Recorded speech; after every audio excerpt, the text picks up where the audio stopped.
BNP chairperson ও সাবেক প্রধানমন্ত্রী খালেদা জিয়া আর নেই। ইন্না লিল্লাহি ওয়া ইন্না ইলাইহি রাজিউন।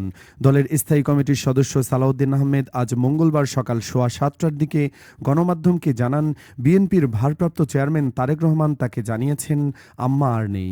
এর আগে বেগম খালেদা জিয়ার মৃত্যু সংবাদটি নিশ্চিত করেন বেগম খালেদা জিয়ার ব্যক্তিগত চিকিৎসক, বিএনপির স্থায়ী কমিটির সদস্য অধ্যাপক AZM জাহিদ হোসেন।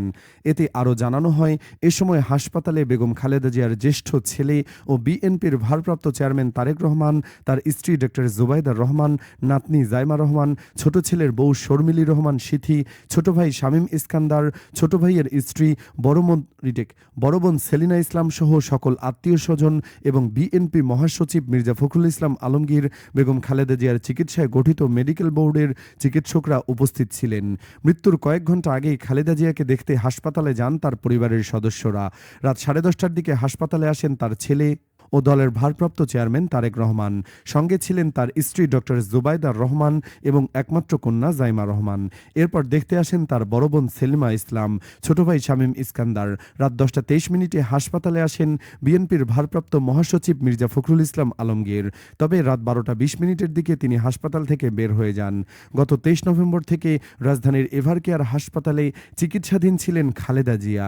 আইসিইউতে চিকিৎসাধীন খালেদা জিয়ার অবস্থা অত্যন্ত জটিল এবং তিনি সংকটময় মুহূর্ত পার করছিলেন বলে তার ব্যক্তিগত চিকিৎসক দলের সদস্য ডক্টর AZM জাহিদ হোসেন জানিয়েছিলেন। খালেদা জিয়ার মৃত্যুতে বিএনপি 7 দিন শোক দিবস পালন করবে বলে জানিয়েছেন দলটির সিনিয়র যুগ্ম মহাসচিব রুহুল কবির রিজভী। সকালে রাজধানীর এভারকেয়ার হাসপাতালে বেগম খালেদা জিয়ার নামাজে জানাজা এবং দাফনের সময়সূচি জানাতে আয়োজিত সংবাদ সম্মেলনে তিনি এ তথ্য জানান। বিএনপির সিনিয়র যুগ্ম মহাসচিব বলেন, সংকটে শোকে মাথার ওপর যেন ছায়া থাকে, আজ পুরো জাতি সে ছায়া হারিয়ে ফেলল। এই শোকের ভাষা নেই। এই শোক ও সংকট কাটিয়ে ওঠা জাতির জন্য মুশকিল। চোখের সামনে সন্তানের লাশ দেখেও দেশ ও দেশের মানুষের জন্য আপোষ না করে দেশে থেকে সংগ্রাম করেছেন বেগম জিয়া। বারবার হারানো গণতন্ত্র ফিরিয়ে আনতে তিনি লড়ে গেছেন। রুহুল কবির রিজভী বলেন, বেগম জিয়ার মৃত্যুতে 7 দিনব্যাপী শোক পালন করবে বিএনপি। কেন্দ্রীয় সহ সব দলীয় কার্যালয়ে কালো পতাকা উত্তোলন করা হবে। 7 দিন নেতাকর্মীরা কালো ব্যাজ ধারণ করবেন। 7 দিন কোরআন খতম চলবে। গুলশান, নয়াপল্টন ও জেলা কার্যালয়ের শোকবাই খোলা হবে। জানাজা ও দাফন পরবর্তীকালে জানানো হবে। গৃহবধূ থেকে রাষ্ট্রনায়কে উত্তরণের এই পথে চাপের কাছে নতি স্বীকার না করা এক সংগ্রামী ব্যক্তিত্ব তিনি।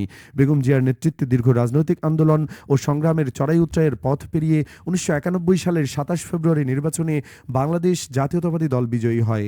দেশের প্রথম ও বেনজির ভুট্টোর পর মুসলিম বিশ্বের দ্বিতীয় নারী প্রধানমন্ত্রী হিসেবে খালেদা জিয়া 1991 সালের 20 মার্চ সন্ধ্যায় বঙ্গভবনে অস্থায়ী রাষ্ট্রপতি শাহাবুদ্দিন আহমেদের কাছে শপথ গ্রহণ করেন। খালেদা জিয়ার শাসনামল 1991 থেকে 96 এবং 2001 থেকে 2006 এই দুই ভাগে ভাগ করে অনেক রাজনৈতিক পর্যবেক্ষক। 2001 সালে ক্ষমতাসীন হওয়ার পর থেকে খালেদা জিয়ার সরকার একের পর এক বিতর্কের মুখে পড়ে। সেই বিতর্ক থেকে তার দল ও সরকার আর বেরিয়ে আসতে পারেননি। শেষ পর্যন্ত বাংলাদেশের রাজনীতিতে সেনাবাহিনীর হস্তক্ষেপ ঘটে। 2008 সালের নির্বাচনে খালেদা জিয়ার দল বিএনপির ব্যাপক ভরাডুবি হয়। এরপর থেকে দলটি রাজনৈতিকভাবে আর ঘুরে দাঁড়াতে পারেননি। আল্লাহ এই দেশনত্র মাননীয় প্রধানমন্ত্রী খালেদা জিয়াকে জান্নাতুল ফেরদৌস দান করুন ও দেশের সকল নেতাকর্মী জনগণকে ধৈর্য ধারণ করার তৌফিক দান করুন। আল্লাহ তাকে জান্নাতের শ্রেষ্ঠ মাকাম দান করুন। আমিন।